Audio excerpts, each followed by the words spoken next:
The following podcast contains references to mental health issues that some listeners may be very sensitive to. Listener discretion is advised.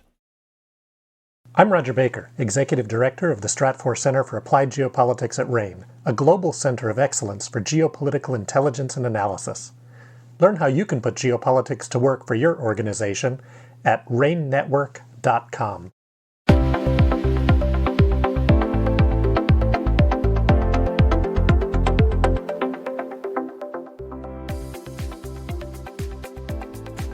This is part 2 of a 2-part series on mitigating instances of school violence. Part 1 is currently available for RANE subscribers or wherever you stream your podcasts. Join Dr. Allison Paolini and Dr. Deisinger as they share their expertise on threat assessment and management as it applies to preventing violence in American schools. Let me delve into the algorithms of social media and get your perspectives on what I'll refer to as, it's not just the fact that everybody has a microphone and can go up on social media, and they're engaged in discourse with various people, and the reference, you can do things anonymously these days and still have a significant impact. But there's also a tremendous amount of content that is being pushed out. That's part of the business model behind many of the social media platforms. And whether you have a thought about the types of content that are often pushed out, particularly to the younger people, whether it's in terms of videos, whether it's in terms of articles and things like that. Yeah. David, I think there's a couple of aspects for that, both pull factors and push factors. And so the pull factors within the social media algorithms is that the revenue model is based on the click-through rate and the time on screen, time on task. And so the way to facilitate that is with more content that is exciting, that is aligned with the viewer's interest. And what that means is it tends to get more extreme over time. Not necessarily violent. It could go for suicidality, despondency, a broader range of sexual interest, etc.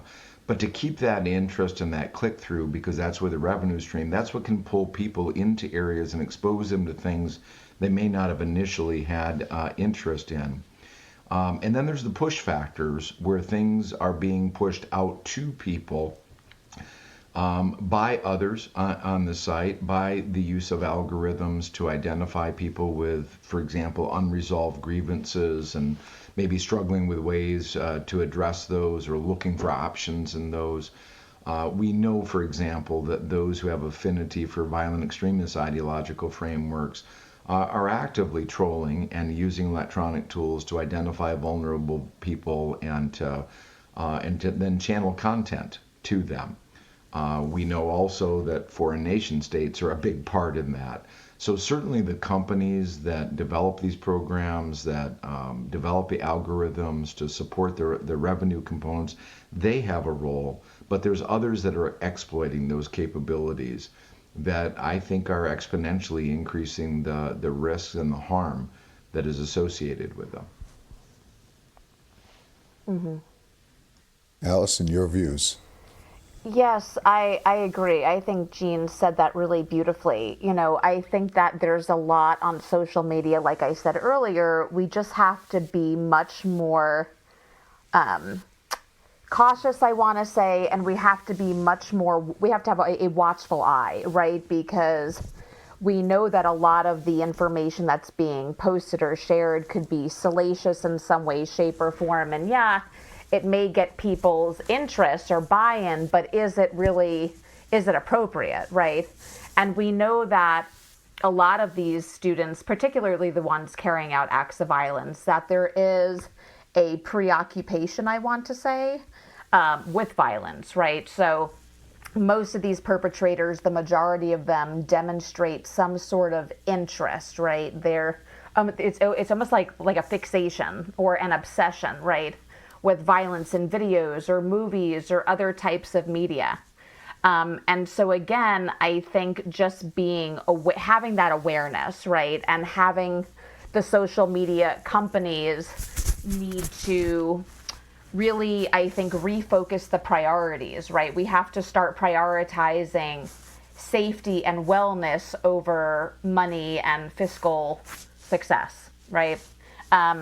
What was really interesting, I found, is that there was a study that came out of the University of Michigan, the Youth Violence Center, and they found that social media is not only, so it's not only with the kids in schools, but also for gang members, just sort of society at large, where they're posting fight compilations, right? So it's recorded videos and snippets of these videos, parts of a fight, and which are being uploaded to social media, and tens of thousands, millions of people are watching. And again, it's, what does that really say about society at large, that there's such an interest in watching people assault each other and get hurt? And so I think that also needs to be assessed. Like, what is causing the uptick of interest in having this exposure to media violence? Because we know that the more people are exposed to it, the more not only does it normalize it, but the more likely that they themselves, right, will be likely to engage in, whether it's antisocial or this volatile behavior.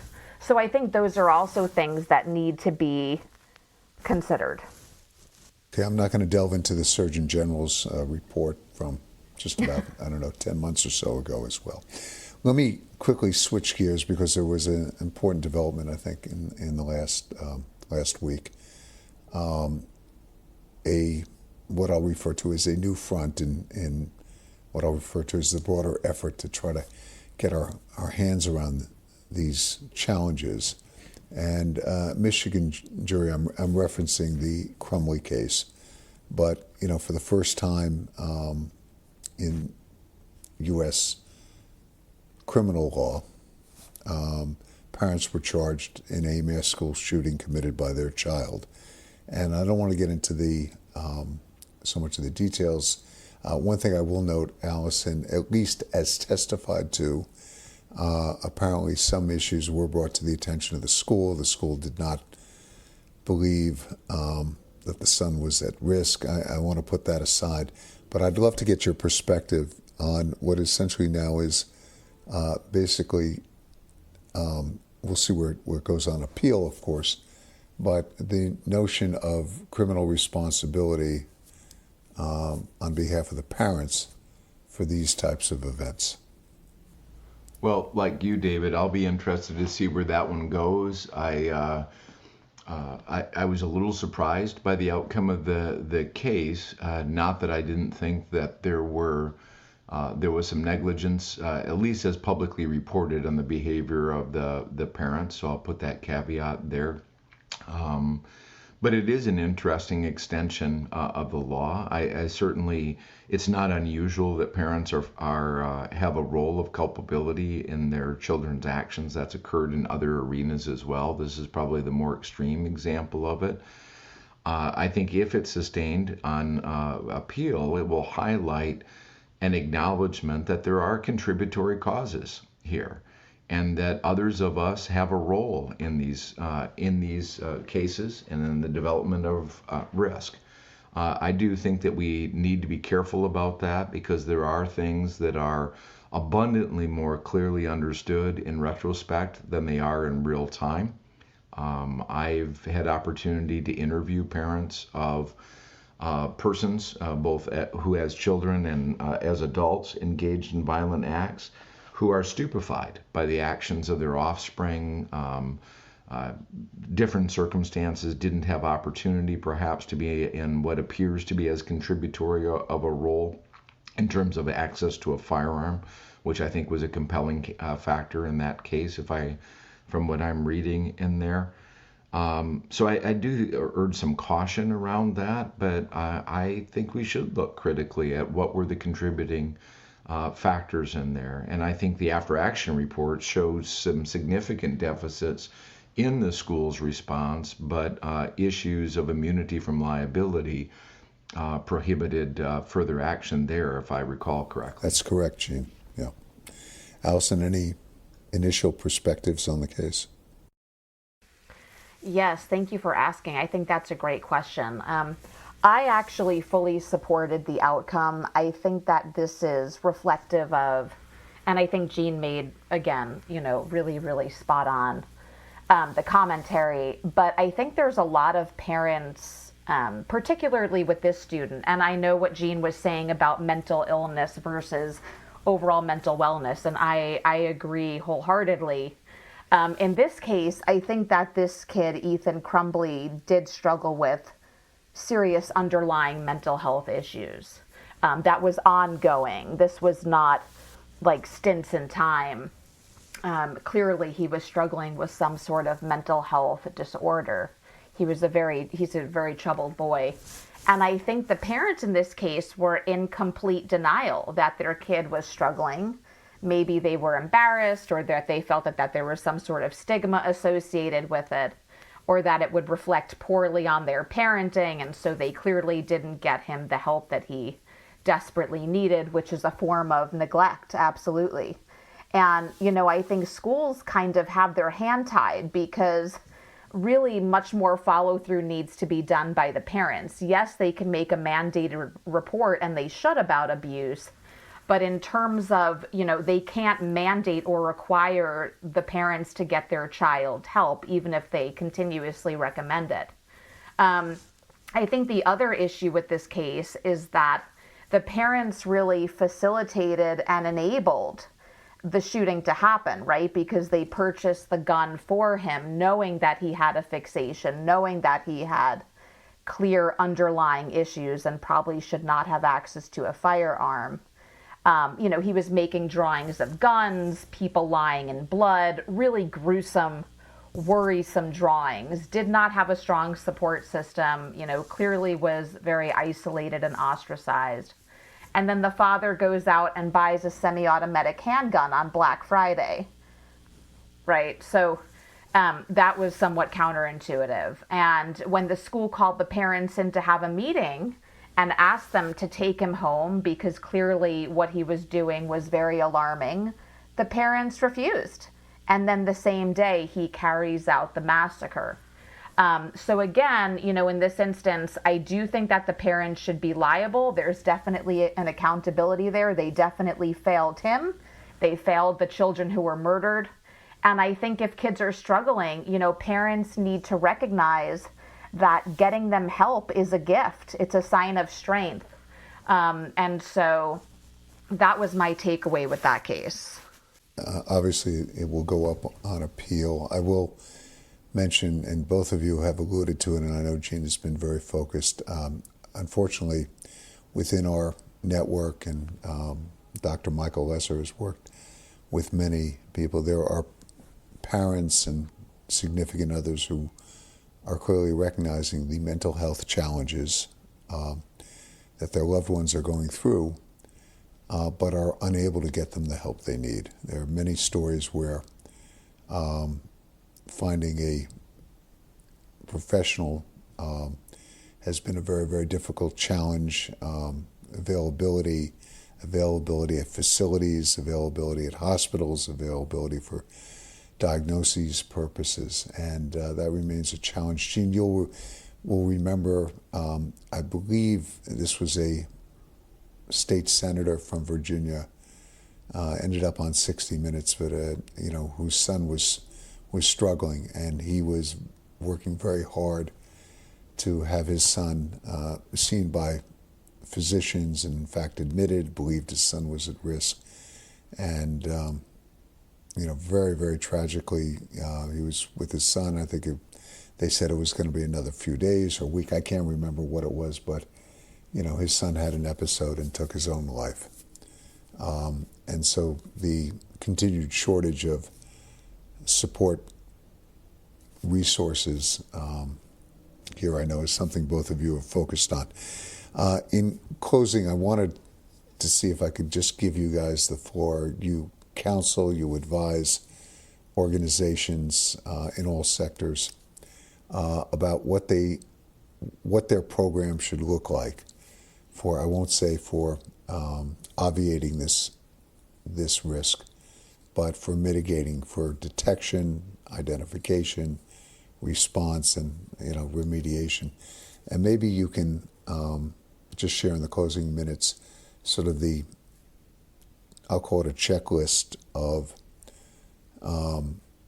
advice and resources that you have very valuably provided to your respective clients and affiliated entities. And Jean, maybe I'll start with you, and Allison give you the closing minutes. Well, of course, my area is behavioral threat assessment and management, and a field that has grown tremendously in the last 35, 40 years or so as it's been systematized. The good news is there are a lot of resources that are available, whether it's schools or campuses or workplaces, healthcare facilities, government agencies, etc. So within schools, Allison's purview, the Secret Service has issued a variety of guides to facilitate implementation of multidisciplinary problem-solving teams for that early identification of developing concerns and problem-solving around that. Again, mental health issues being one part of that, but not the only part in it. I think it's important that those consider all potential threats, and they're fundamentally dependent on engagement with the communities they serve.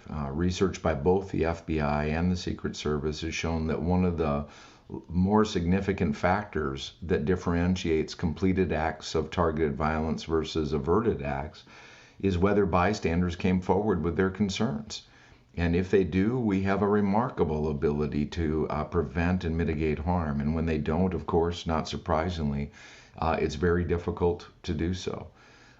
Whether it's a school, whether it's a campus or a business, you need to be drawing on the science and the standards of practice in their approaches to assessment and management and mitigation of concerns. There's too many things that are just really based on antiquated perspectives and understanding about violence and trying to look at single issues as if they explain all the variants in it.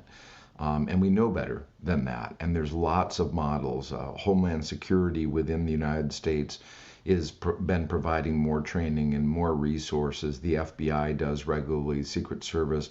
Many states, I think there's nearly 20 states now that have statutory requirements for threat assessment and management processes within schools or campuses. So we've seen that growing out, but I think it's important if we're going to do it that we do it well. And that's secondary and tertiary prevention, and Allison and her colleagues work in both in the primary prevention area as well, which is not the space that I primarily work in. But I think it's critical to emphasize those as well. So I'll defer to her on those. So Jean, the takeaway is there are resources out there now that people can take advantage of, and there has to be community ownership here, and where people are expected, if they see something, there's not to be cliched about this, but to say something, and there has to be a mechanism whereby people can raise their hands and bring certain concerns to the attention of the appropriate parties. And I would add to to see something, say something, and then do something within their capabilities. Right. To support the safety and well-being of whatever that environment, whatever that community is. It's not just about reporting, it's being an active part of building the safety and well-being of the organization, again, whether it's a school, campus, or workplace. That's a great point. Thank you, Jean. Allison. Yeah, these were really, really great points. So just to reiterate what I had said before, and yes, there are many really impactful resources that school counselors and critical stakeholders, I think, across the board can utilize and refer to. But it really goes back to, like we talked about, creating that safe school space, right? And that really does help to promote the engagement and the connectivity. And holistically, I think you're going to be you're going to have happier, healthier, more well-adjusted, students. Definitely having the anti-bullying programs, that is essential. All grade levels, K-12, whether it's the Always anti-bullying program or Steps to Respect, those are both evidence-based. I actually used Steps to Respect when I was a school counselor. It was manualized. I had to change some verbiage to make it a bit more age-appropriate.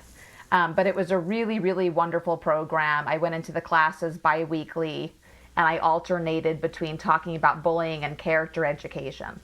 And so that was so important for the elementary school age students.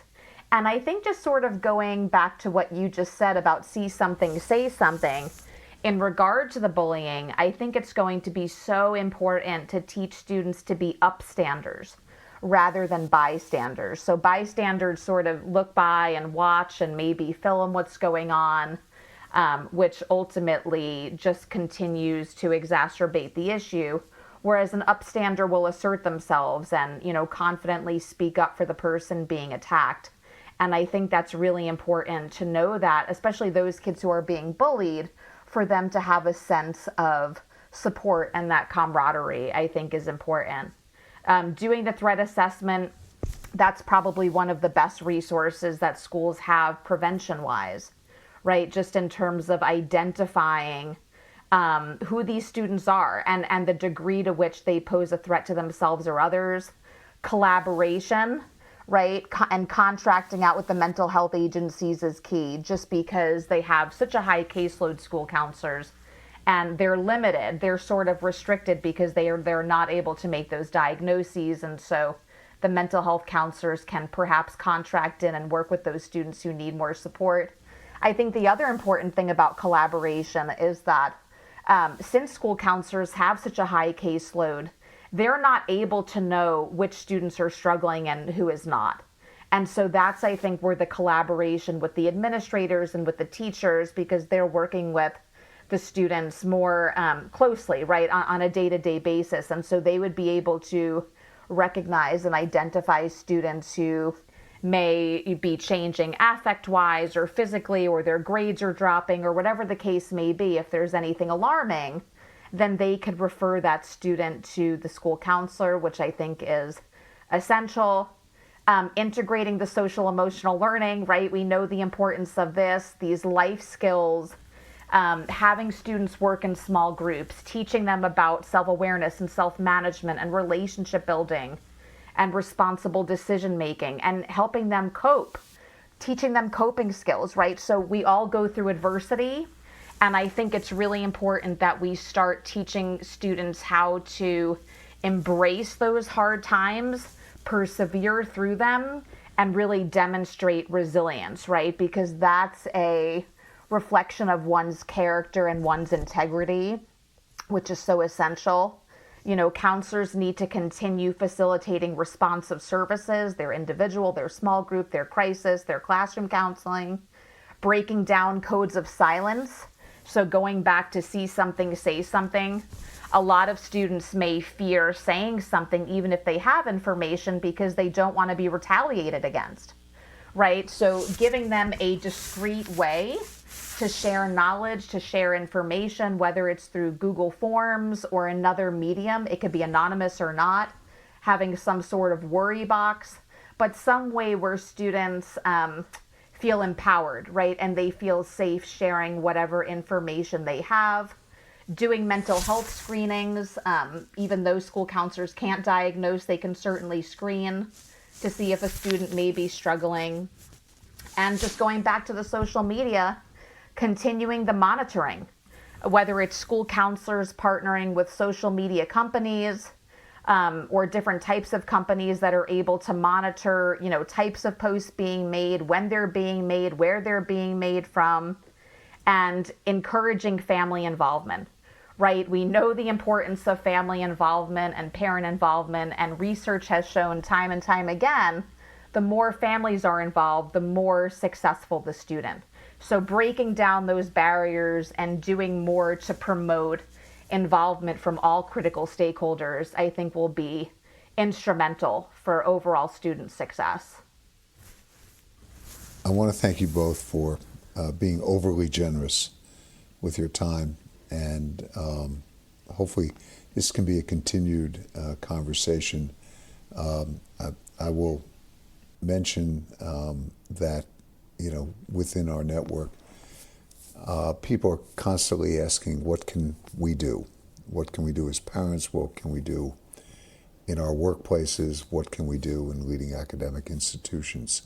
So this has been a very, very helpful conversation. Hopefully consider it, the beginning and not the end, and we can continue this in the near future. So Allison, thank you so much. Jean, thank you again. And I'd like to just sort of recognize that this is truly a public service, what you guys are doing day to day.